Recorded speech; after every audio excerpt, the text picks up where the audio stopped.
নমস্কার। পশ্চিমবঙ্গের রাজনীতি কোন দিকে যাচ্ছে বলতে পারেন? একটা টাইম ছিল, আমরা যেহেতু দেখিনি তাও মনে আছে হালকা পাতলা, উন্নয়ন, এ দুর্নীতি করলো ও দুর্নীতি করলো, এইসব এখন ছাপিয়ে গেছে। এখন কী শুরু হয়েছে? তুমি হিন্দু, আমি মুসলিম।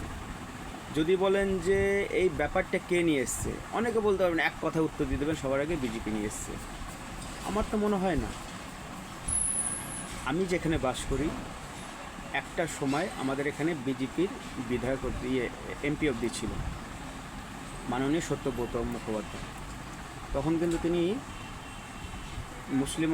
মুসলমানদের ভোটে দিয়েই কিন্তু এমপি হয়েছিল।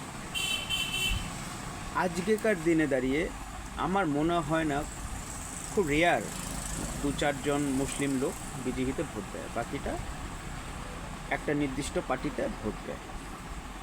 এটা সবাই জানে, এটার কোনো লুকানোর ব্যাপার নেই যে একটা নির্দিষ্ট পার্টিতে টোটাল 100% ভোটটা যাচ্ছে।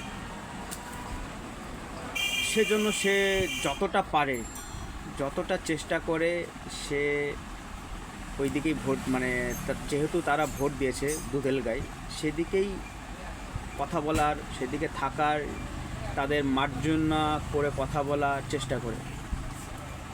তাদেরই একজন এমএলএ কালকে, না হলে এত বড় তার বুকের একটাও হিন্দু টিএমসির এমএলএ আমার মনে হয় না বুকের পাটা আছে যে বলবে আমার আগে ধর্ম, তারপরে হচ্ছে দল। একটাও মনে হয় নেই এমএলএ।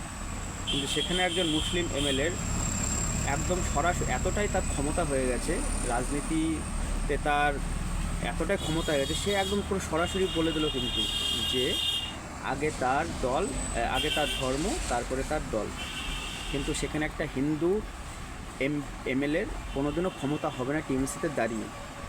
এটাই পার্থক্য হয়ে গেছে, পোষণ করতে করতে এটাই পার্থক্য হয়ে গেছে। মাননীয় আর এখনও বোঝা উচিত যে তার হাত থেকে রাষ্ট্র আস্তে আস্তে চলে যাচ্ছে।